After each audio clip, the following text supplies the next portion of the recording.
Assalamualaikum warahmatullahi wabarakatuh. Saudaraku yang beriman, apa kabar kalian? Semoga dalam keadaan sehat dan dalam lindungan Allah Subhanahu wa taala. Amin ya rabbal alamin. Di kali video ini kita akan membahas tentang agresi Zionis Yahudi terhadap saudara kita yang berada di Palestina. Sebelum kita lanjutkan ke pembahasannya, bagi yang suka dengan video ini, jangan lupa untuk subscribe, like, komen, dan share. Dan jangan lupa untuk aktifkan lonceng notifikasi agar kalian tidak ketinggalan video barunya.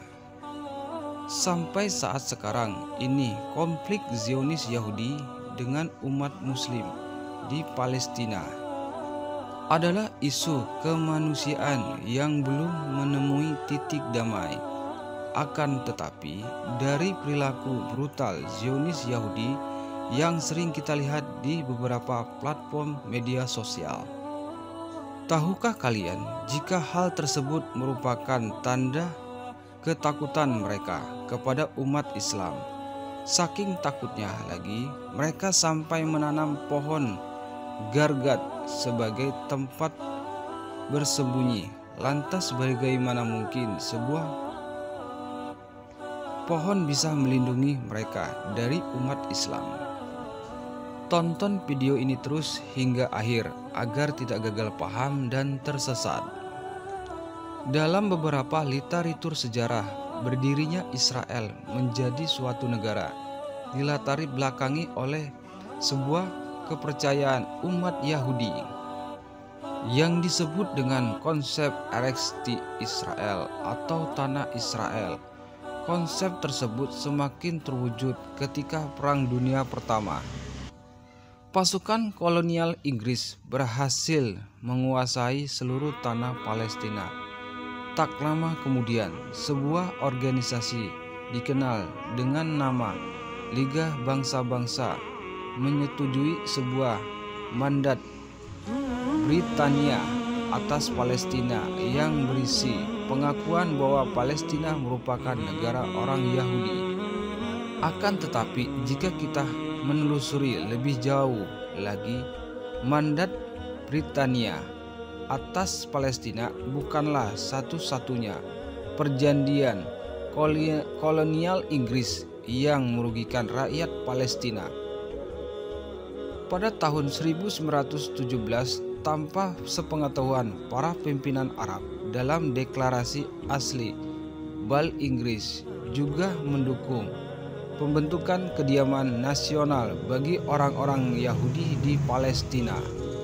Alhasil, antara tahun 1922 hingga 1940, jumlah populasi Yahudi di Palestina terus tumbuh dari angka 83.000 jiwa menjadi 467.000 jiwa atau setara dengan 1/4 populasi Palestina yang berjumlah sekitar 1,5 juta jiwa.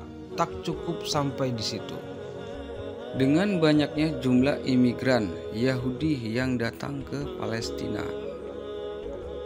tanah tempat tinggal Yahudi yang dulunya hanya sekitar 148.000 hektar semakin meluas hingga mencapai angka 383.000 hektar. Dari informasi barusan, mungkin di antara kalian belum mengetahui sebuah fakta bahwa salah satu penyebab utama terjadinya ketegangan antara Yahudi dan umat Islam di Palestina adalah bentuk dari deklarasi Balfour yang tidak hanya mengizinkan migrasi Yahudi ke Palestina, melainkan melegalkan pembelian serta perampasan tanah yang difasilitasi oleh Inggris kepada komunitas Yahudi. Parahnya lagi, dengan adanya kebijakan atau perjanjian sepihak yang dikeluarkan oleh kolonial Inggris, bangsa Yahudi semakin melewati batasnya. Sampai-sampai seperti yang sering kalian saksikan saat ini, mereka senang tak segan-segan menyiksa bahkan membunuh rakyat Palestina dengan alasan jika Palestina merupakan tanah nenek moyang mereka. Sebenarnya, terlepas dari bukti sejarah pendudukan bangsa Yahudi di tanah Palestina, tadi diklaim bahwa Palestina adalah tanah nenek moyang mereka adalah klaiman yang tak memiliki dasar sama sekali. Pasalnya, apabila kita membuka banyak literatur sejarah, maka kita akan menemukan beberapa bukti jika Palestina bukanlah tanah nenek moyang mereka. Bukti pertama, jauh sebelum Nabi Musa alaihissalam memasuki Palestina untuk membawa kaumnya, yaitu Bani Israel, Palestina sudah lebih dahulu didatangi oleh Nabi Ibrahim alaihissalam. Saat itu Palestina dikuasai seorang raja yang bernama Malki Sadik. Tak kalah Nabiullah Ibrahim datang ke daerah tersebut, sang raja pun langsung menyambut beliau dengan ramah dan menyatakan beriman kepada ajaran yang dibawa oleh Nabi Ibrahim.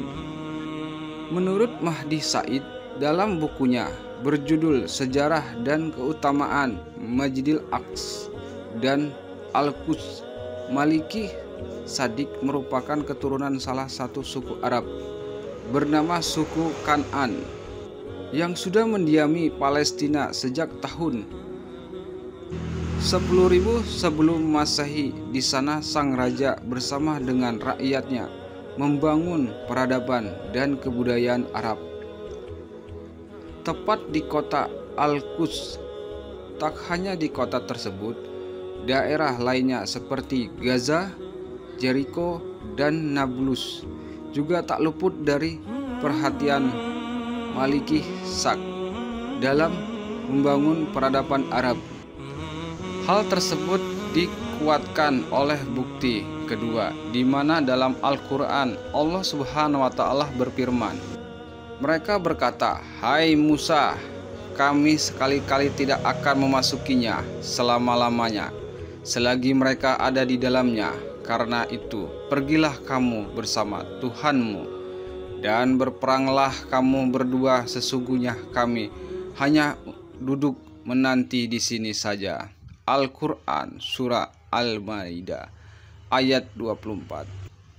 Dikutip dari kitab tafsir ringkas Kementerian Agama Republik Indonesia, ayat tadi menjelaskan kondisi setelah Nabi Musa bersama kaumnya yang mendapat perintah Allah Subhanahu wa Ta'ala untuk memasuki tanah Palestina. Sayangnya, karena takut berperang ditambah watak keras kepala kaum Yahudi, mereka justru menolak perintah Allah Subhanahu wa Ta'ala. Bahkan berjanji tidak akan memasuki negara yang dijuluki tanah yang diberkahi itu untuk selama-lamanya.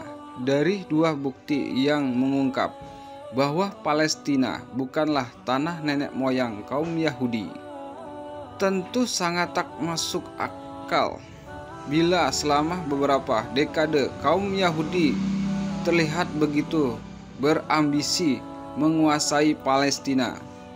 Ternyata setelah ditelusuri, ambisi kaum Yahudi tersebut tak lain dan tak bukan disebabkan oleh ketakutan mereka pada salah satu hadis tentang kondisi kaum Yahudi di akhir zaman.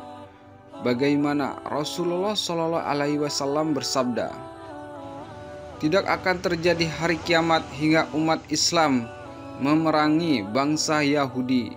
Orang-orang Islam membunuh Yahudi sampai-sampai mereka bersembunyi di balik batu maupun pohon karena ketakutan, akan tetapi kecuali pohon garga. Setiap batu dan pohon akan berkata, 'Wahai hamba Allah, ada seseorang Yahudi di belakangku. Kemarilah dan bunuh saja. Sesungguhnya pohon gargat itu termasuk pohon Yahudi.'" Hadis riwayat Muslim. Berkat dari sabda Rasulullah Shallallahu Alaihi Wasallam yang baru saja kalian simak, kalian mungkin akan sedikit terkejut tak kalah mendengar sebuah fakta bahwa sekalipun Yahudi dikenal sebagai kaum penantang Rasulullah Shallallahu Alaihi Wasallam dan ajarannya yang beliau bawa, ternyata mereka tetap percaya kepada hadis Nabi tentang keutamaan pohon gargat. Memang tak bisa dipungkiri, semua kaum Zionis, entah mereka yang berada di tanah Palestina maupun tersebar di Amerika Serikat, Eropa, sangat yakin pada nubuat atau tanda-tanda akhir zaman selama itu menyinggung tentang orang-orang Yahudi. Salah satu bukti lainnya, mereka ingin menguasai Masjidil Aqsa karena percaya jika di bawah Masjidil Aqsa ada kuil Sulaiman, yang mana apabila mereka menguasai maka hal itu mampu membuat bangsa Yahudi menaklukkan dunia. Keyakinan itu pun tak jauh berbeda dengan kepercayaan kaum Yahudi akan keutamaan pohon gargat. Melalui website Jewish National Fund, mereka bahkan mengklaimkan bahwa siapa saja yang bisa membeli pohon gargat kemudian menyumbangkan ke Israel, maka sama saja ia telah peduli pada isu-isu kemanusiaan yang mengejutkan. Dalam situs tersebut, kaum Yahudi terkesan menutup-nutupi sebab tidak menyebutkan secara langsung jika pohon yang mereka tanam adalah pohon gargat. Yang jelas, layaknya sebuah perusahaan niaga, mereka tak segan mengeluarkan banyak penawaran seperti memberi harga promo, memberi sertifikat sebagai tanda kepedulian, hingga memberi kemudahan bagi setiap pembeli yang berminat. Tak berhenti sampai di situ, untuk menjaga nama baik kaum Yahudi di mata dunia agar tak terlihat percaya dengan hadis Rasulullah Shallallahu Alaihi Wasallam, di beberapa literatur keilmuan Israel mereka menyamarkan nama pohon gargat dengan menggunakan istilah-istilah lain sebagaimana dikutip dari Flora of Israel. Istilah itu untuk menyembunyikan pohon gargat biasanya memakai nama Lycium arabicus bois, Hebrew White Flowers Arabian, Boston atau Nitra triaptusa.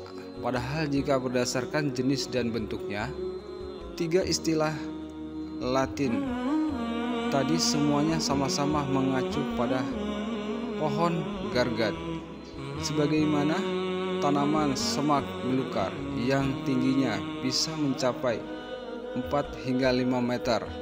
Beberapa fakta tentang Israel, bangsa Yahudi, dan pohon gargat yang kalian simak di sepanjang video ini hanyalah sedikit dari sekian banyak fakta yang jarang diungkap ke media.